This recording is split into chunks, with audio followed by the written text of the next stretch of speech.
When all hope seemed lost for 3 traumatized bobcat kittens, an audacious idea emerged. Could a rescue dog become their surrogate mother and save their wild lives? The early light touched the high peaks. Willow Creek Wildlife Haven was quiet. A new day began. Sarah Matthews' phone shrilled. It was 5 a.m. Sarah was 58. She had seen much in 30 years. Wildlife rehabilitation was her life. Ranger Dave's voice was tight. Panic laced his words.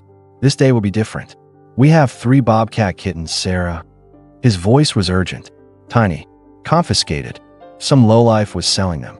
The truck stop was outside a nearby city. His voice cracked. We lost the mother. She was too weak. Dehydrated. Injured. Sarah closed her eyes. Her weather hand gripped the phone. Another tragedy. The illegal pet trade was booming. It thrived in the border regions of the southwestern state. How old are they? She asked. Her mind raced. Space. Formula. Needs. Not more than 4 weeks. Dave's voice was grim. They're refusing food, Sarah. All 3. The vet says they're failing. Fast. 30 minutes passed. Sarah stood in her small exam room. She looked down. 3 small bundles of spotted fur lay there. Each could fit in her palm. Their eyes were open. Blue-gray. Unfocused. Their tiny bodies trembled. Fear and hunger shook them. The smallest was a female. She had a clear white patch on her ear. She made a sad, mewing sound. It echoed in the quiet sanctuary. Oh, little ones, Sarah whispered. She reached out gently. She stroked the smallest kitten. One finger touched its fur. It recoiled. It hissed weakly. I know. You miss your mama. I'm so very sorry. For 3 long days, Sarah tried everything. She knew many methods. Bottle feedings were refused. Syringe feedings caused great stress. The male kitten had a seizure. They huddled together. They stayed in a corner of their heated den. 3 tiny specks of spotted life. Their eyes grew duller. Each hour was critical. On the 4th morning, Sarah sat in her office. Her head was in her hands. Financial reports lay forgotten. The sanctuary was her life's work. She built it on land from her grandfather. It was in the state's high country. She was nearly 60. Lines on her face told many stories. Rescues. Rehabilitations. Heartbreaks. Her silvering hair was always in a ponytail. Practical. Her hands were calloused. Years of hard work showed. Her granddaughter, Clara, knocked softly. Clara entered. She was a wildlife biology student, an intern at the Haven. I heard you didn't sleep, Gran, she said. She placed a mug of coffee down. Clara was 22. She had her grandmother's determined green eyes. Her nature was practical, but her views were modern. New research shaped her ideas. Sarah's day had different teachings. Sarah sighed. Those bobcat babies. They won't last another day. Not without food. I've tried everything, Clara. Everything. Clara sat on the desk's edge. Her expression was thoughtful. Not everything, Gran. She paused. What about Bella? Sarah looked up. Her eyes were sharp. Bella, she questioned. She's just a puppy herself. Almost. And she's a dog, Clara. A rescue dog. A rescue dog who weaned her litter, Clara pointed out. Just 3 weeks ago. Her eyes lit up. The idea sparked. She's still producing a little milk. And she's the gentlest dog I've ever met. It's too dangerous, Sarah began. Her voice was firm. Clara interrupted. More dangerous than starvation? You always said it, Gran. In rehabilitation, sometimes you try the unthinkable. Sarah stared at Clara. Memories flooded her mind. Her own mentor's words. Decades ago, sometimes nature needs help, old Dr. Thompson had said. Help connecting dots it wouldn't connect alone. They had paired an orphan hawk chick then. A surrogate father. Success. Get Bella, Sarah said finally. Her voice was quiet. But we do this carefully, Clara. Very, very carefully. Bella arrived at the Haven the previous winter. She was a pregnant stray. Found half frozen. She lay in a drainage ditch. A rare snowstorm had hit. Bella was medium-sized. Her breed was a mystery. Maybe some golden retriever. Perhaps some shepherd. Who really knew? She had soft, golden fur. Her gentle brown eyes held deep patience. She delivered her puppies at the Haven, in the small veterinary clinic. She was an exceptional mother. All 6 puppies were adopted quickly. Families in nearby Oakwood Town loved them. Bella herself became a Haven favorite. She often joined Sarah on her rounds. Her calm presence helped many injured animals. It was therapeutic. Sarah planned to find Bella a permanent home once she fully recovered from motherhood. But that plan kept getting delayed. Somehow, Bella belonged. They brought Bella to a separate room. It was next to the Bobcat kitten's room. Sarah sat on the floor. She cradled the smallest kitten, Luna, the female with a white patched ear. A soft towel held her. Luna's breathing was shallow. Her tiny body felt cool, even with the heated blanket. "Easy, Bella," Sarah murmured. Clara led the dog in. "Easy, girl." Bella's nose twitched.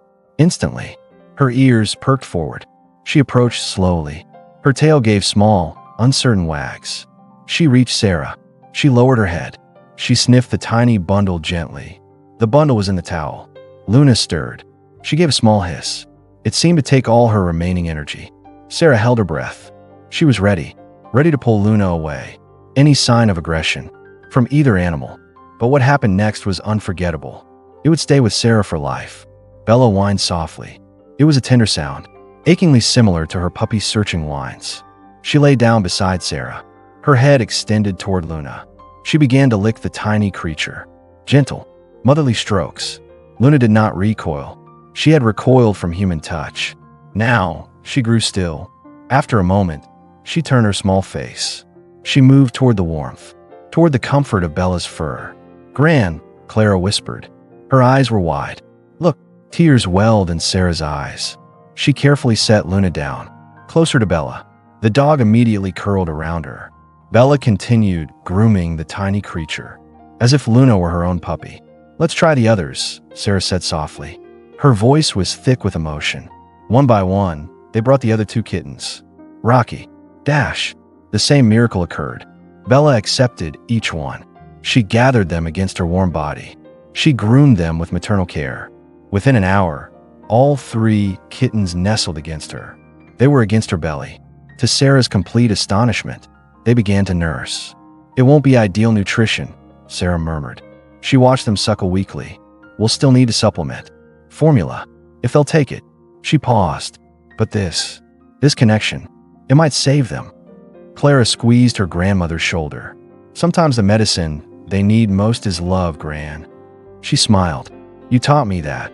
The next week brought transformation. It defied all of Sarah's professional experience. Under Bella's constant care, the Bobcat kittens thrived. They gained weight. Their fur grew glossier. Their eyes brightened.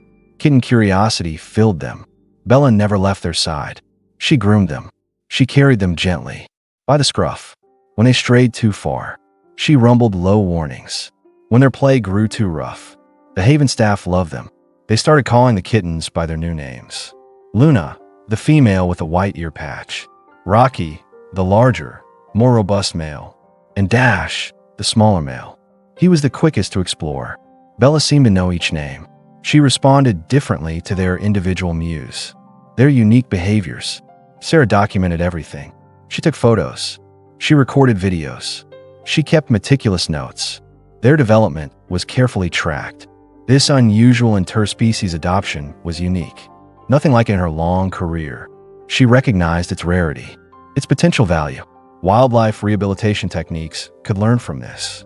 By the time the kittens were 8 weeks old, they ate solid food, specialized formula, mixed with small pieces of meat, appropriate for their diet. Yet, they still slept curled against Bella. Her warm body was their comfort. Every night, their play became distinctly feline. Stalking, pouncing, climbing. These were favorite activities. Bella watched it all. Maternal patience filled her eyes. Occasionally, she joined their games. Mostly, she was a safe harbor. They returned to her when tired or when uncertain. Their wild instincts are intact, Sarah reported. She spoke to Dr. Evans. He was the Haven's consulting veterinarian. He visited regularly. They're developing hunting behaviors, right on schedule, despite the unusual circumstances. Dr. Evans was in his 40s. He dedicated his career to wildlife medicine. He nodded. He examined Rocky. Their physical development is excellent, he confirmed. No signs of imprinting on humans. That's crucial. He paused. His brow furrowed slightly. But I'm concerned about their attachment to Bella. These cats will eventually need release or placement in a proper facility.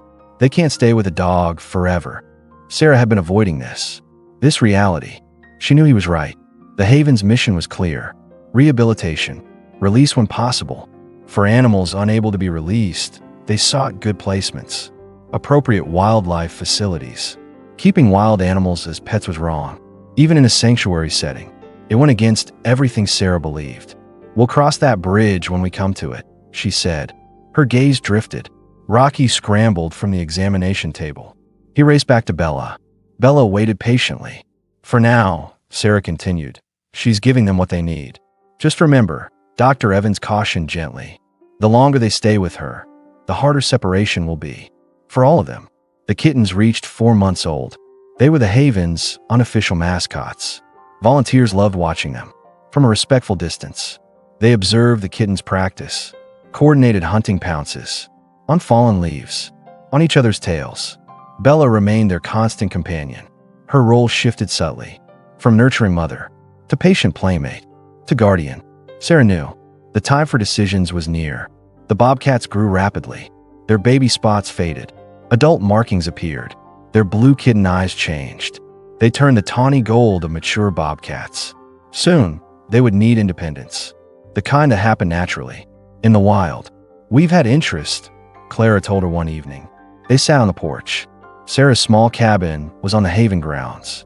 The sunset painted the ponderosa pines gold. Eagle Peak Wildlife Preserve, in the neighboring mountainous state.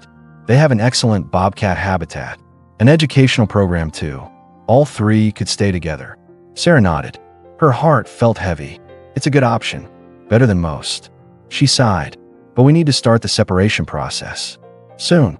Get them used to being without Bella, before any transfer." The following day, they made the first attempt. The bobcats were eating their morning meal. They moved Bella to Sarah's cabin. It was a quarter-mile away from the enclosure, where the young bobcats lived. The results were immediate and distressing. Once they realized Bella was gone, all three bobcats panicked. They paced frantically. They made high-pitched calls. The calls echoed through the Haven. They refused their food. They scratched at the doors. They huddled together. Their distress was obvious. But the most heartbreaking reaction came from Bella. She howled mournfully. She scratched at Sarah's cabin door. Her paws became raw. "This isn't working, Gran," Clara said. For hours had passed. Anxiety mounted. "Their stress levels are too high. Luna hasn't stopped calling. Not since we removed Bella." Sarah watched through the observation window. Luna, the smallest bobcat, sat in the center of the enclosure. Her head was raised. She released call after desperate call for her surrogate mother. "Bring Bella back," Sarah conceded. Her voice was heavy. "We'll try a more gradual approach." The reunion was emotional. Everyone who saw it was moved. Bella burst into the enclosure. She was immediately swarmed. 3 jubilant young bobcats, all purring thunderously. They rubbed against her. They checked her over. Finally, they curled up beside her, exhausted, relieved. Sarah and Clara exchanged worried glances. They looked over the touching scene. The bond was even stronger than they had realized. For the next 2 weeks, they tried various strategies. Shorter separation periods, keeping them in adjacent enclosures, where they could see each other. Gradual distance increases. Nothing worked. The bobcats became visibly depressed. If separated from Bella for long, Bella herself showed anxiety, sadness. "I've never seen anything like it," Sarah confessed. She spoke to Dr. Evans. A concerned phone call. "It's as if they've forgotten they're different species. They've created their own family unit." "It's not unheard of," Dr. Evans replied thoughtfully. "Not in captive settings. There are documented cases. Unusual interspecies bonds. The question is, what's best for their long-term welfare?" The decision reached a critical point. Representatives from Eagle Peak Wildlife Preserve arrived. They came to evaluate the bobcats for potential transfer. Mr. Peterson, their head zoologist, observed the unusual family. He watched for a full day. Then he met with Sarah in her office. "They're beautiful cats," he acknowledged. He reviewed his notes. "Excellent physical condition." He paused. "But I have serious concerns about separating them from the dog. The stress could cause significant setbacks in their development." "So you won't take them?" Sarah asked. Part of her was disappointed. Part was relieved. Mr. Peterson stroked his beard. He was thoughtful. "I didn't say that." He leaned forward. His chair creaked. What if we took the dog too? Sarah stared at him. Disbelief. You can't be serious. She's not a wild animal. She's a domestic dog. She should be in a home. With people. Hear me out, Mr. Peterson said. His tone was earnest. Our preserve has staff housing. On site. One of our senior keepers, Laura, has been looking for a companion animal. What if Bella lived with her, but had supervised time with the bobcats? Daily. As the cats mature further, we could gradually decrease that time, allowing them more independence, while avoiding traumatic separation. The idea was unprecedented, utterly new, but the more Sarah considered it, the more sense it made. Eagle Peak had resources, expertise. Her small haven couldn't match them, and this arrangement would prioritize everyone's welfare, all the animals involved.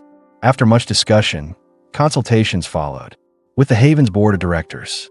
A long video call with Laura herself. Sarah agreed. The unusual arrangement was set. The day of departure was bittersweet. Sarah and Clara personally accompanied the animals. They went to the neighboring state.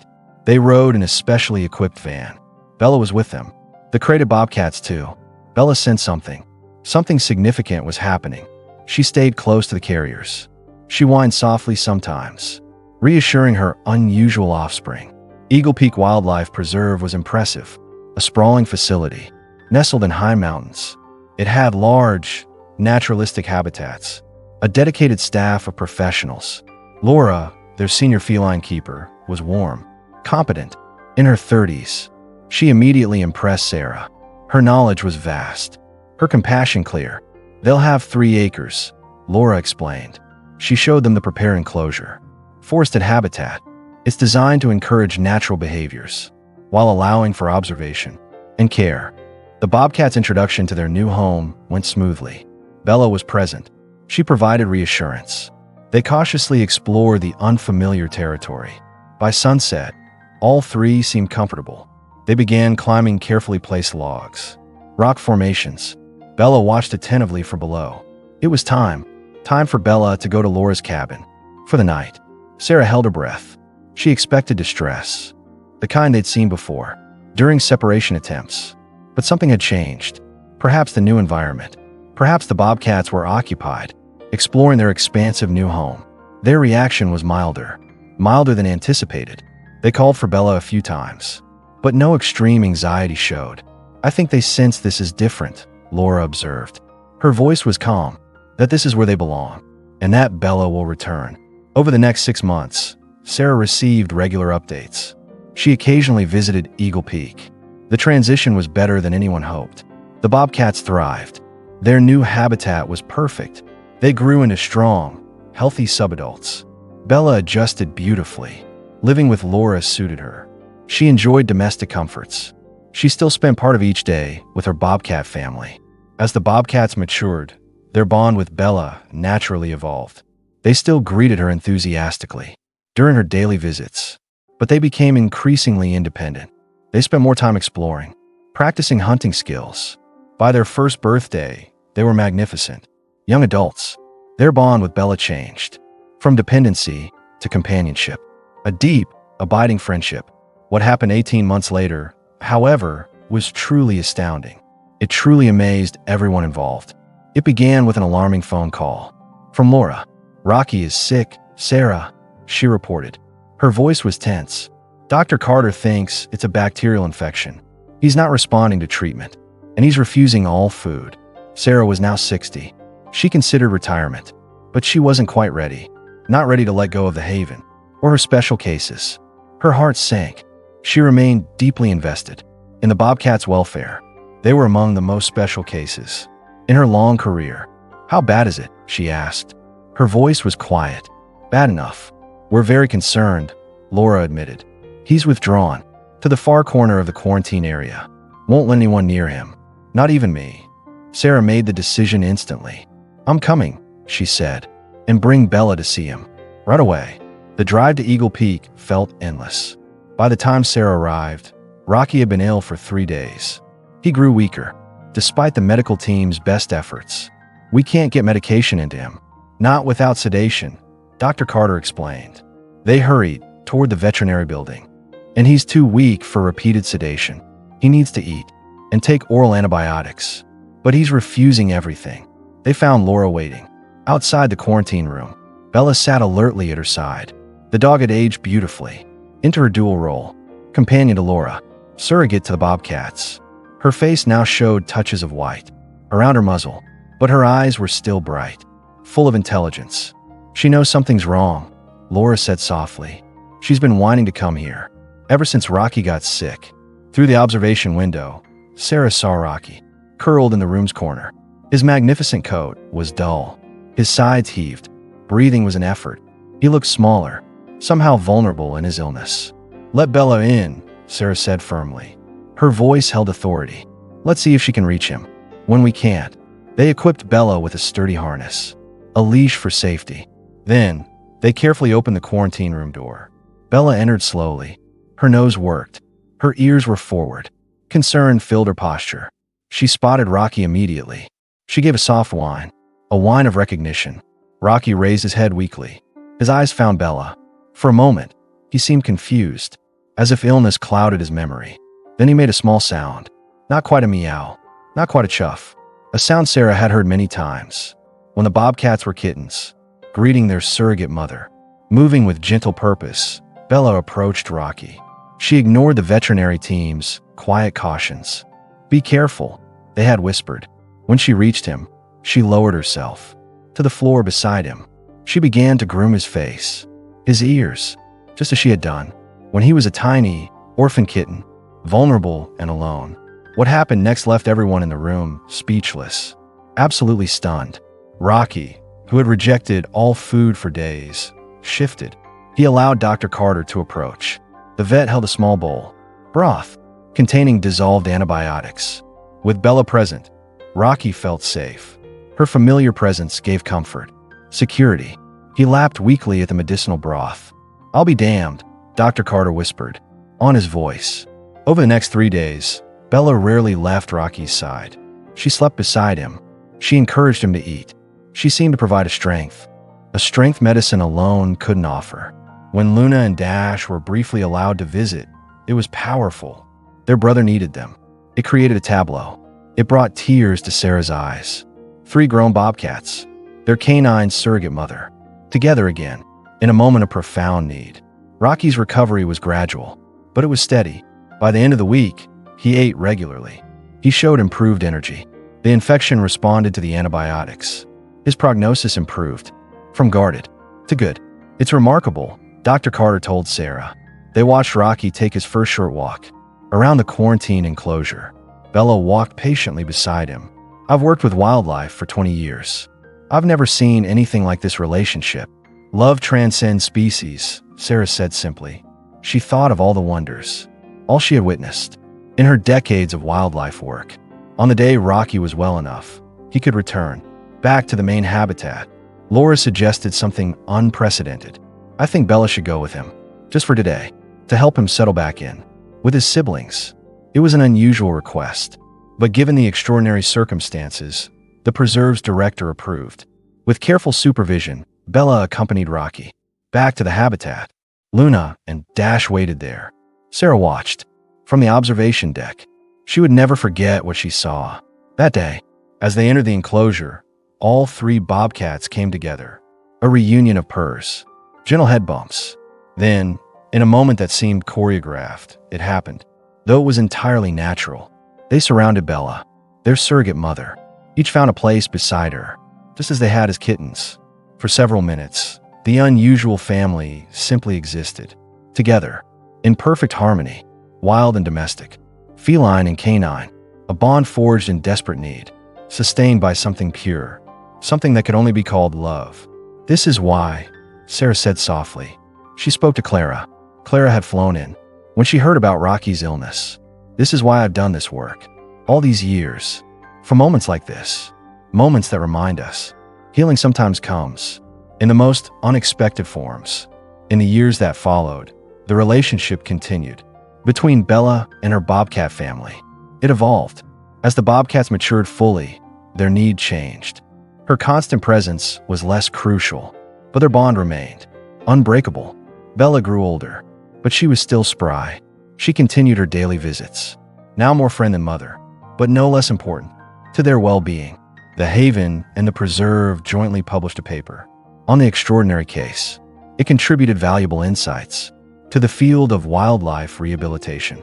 Sarah finally retired. At 65, she often used the story in her lectures to aspiring wildlife rehabilitators. Sometimes the most powerful medicine isn't in a syringe or a surgery, she would tell them. She showed slides, Bella and her Bobcat family, through the years.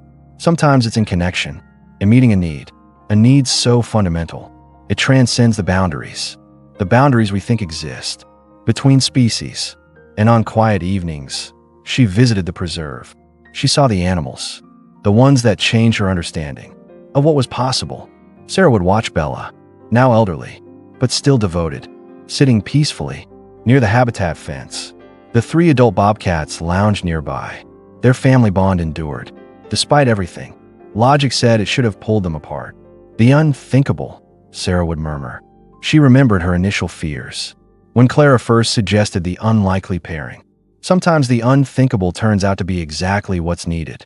In the golden light of sunset, they remained, wild and domestic, rescued and rescuer, family, in the truest sense of the word, together, a living testament to the healing power of love, love without boundaries.